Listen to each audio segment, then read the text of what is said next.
Hey, what's up, everybody? I hope I don't look too bad. I'm not even looking at the camera. I'm using the non-selfie side of it. Hey, let's have a little word, not from our sponsor, Ian Beck. I've learned a lot of stuff over the last couple of years doing these videos, and have been focused on a lot of the usual suspects. You guys all know who they are. Viewer count on my channel is not a big deal, because my channel is more about establishing data points that other people can use going forward. Or, just like in judo or jiu-jitsu, it's not about how strong you are, it's about applying enough pressure to a certain weaker point to get things to act in the way that you want them to act. And a lot of times in law enforcement or whatever, it would be called pain compliance or whatever. But really, the point, or force multipliers in the military. I don't want to turn this into that, even though it kind of is. But really, one of the things that my little channel is trying to do is get people to tell the truth. And there are a lot of unsavory portions about my past when I was a young man growing up and stuff like that. And I'm not proud of them, and had to pull my head out of the sand, or out of my butt, change. And I still have improvement even these many years later. In fact, I'm probably going to cut most of that off and just get to the point. Tonight I'm going to revisit the Shawn Ryan thing, bearing in mind I have messaged Sean Strickland on Instagram trying to get him to go some rounds to bring some attention to my channel, not for money, but even at my own physical expense, because I think that it's important that people tell you the truth. And tonight, just like I was diving into whether or not Shawn Ryan even speaks Spanish, tonight I'm going to dive into how it is possible that Shawn Ryan says he lived for 4 or 5 years in Venezuela, which typically would have to be done under one of 4 different types of visas, typically. Either a tourist visa, which allows you a short, temporary stay in Colombia. A migrant visa, which allows you a permanent, or not a permanent, a conditional stay in Venezuela. But there are a lot of conditions that Shawn Ryan would not be meeting with that. An investment visa, or a work visa. And bearing in mind that the migrant visa, temporary visa, you have to fulfill first in order to later receive a permanent visa to reside within the country. And the reason why I know this is because when I went to Mexico, I've got there were FM1, FM2, and FM3 visas, and I had to get a visa that allowed me not only to stay in the country, but to work there.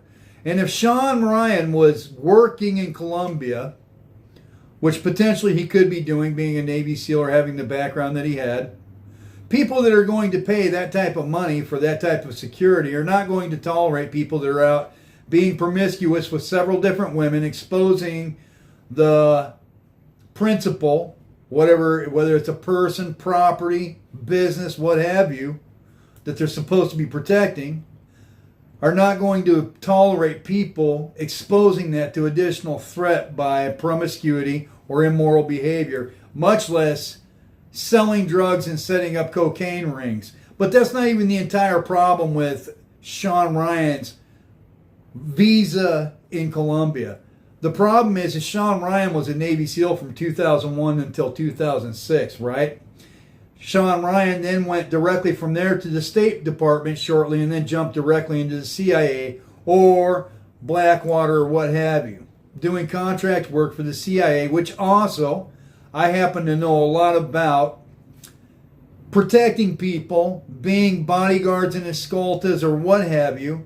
And it is a job that my wife almost left me over this, because everything is contingent upon the person that you are protecting, or the needs of the person that you're protecting, and whatever their schedule is. And if you want to go out and be promiscuous with Maria or Consuelo or whatever, and you don't know if you're going to be home or back at base the next morning at 4 o'clock or whatever, or be dependable, someone that's dependable and disciplined, you're never, ever, ever going to have a job like that. In fact, in my job with my general, if you missed even one single day or were late, you could just pack your shit because you're fired, because you can't have someone around that. And I've spoken about that too. The reason why there was only a certain number of us, a very small number of us, is because people cannot be trusted.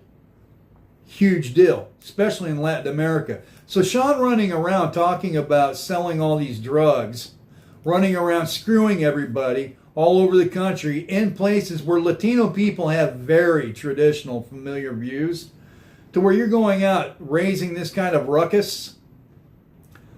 Problematic. Got a couple dental appointments, gonna cut it off. I'm not even gonna stick my stupid little things on there. I'm just gonna upload it. That'll be tonight. Also, my wife and I are very much in love. I am very mentally sound.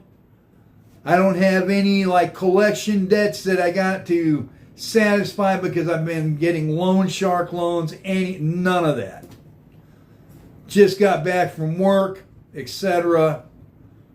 But I think that it's time that we start looking at who are behind some of these major podcasts and all the stuff that they're into and see what's what, you know. And so that's what we're going to do. We're going to look into Shawn's actual logistical situation, how it is someone spends from 2001 to 2015 in government service, and then in December of 2015 starts Vigilance Elite doing his podcast, but was somewhere magically in Venezuela for 4 to 5 years trying to start up a drug ring, and was also conveniently arrested in Florida in 2012. So when was Shawn in Colombia for 4 to 5 years?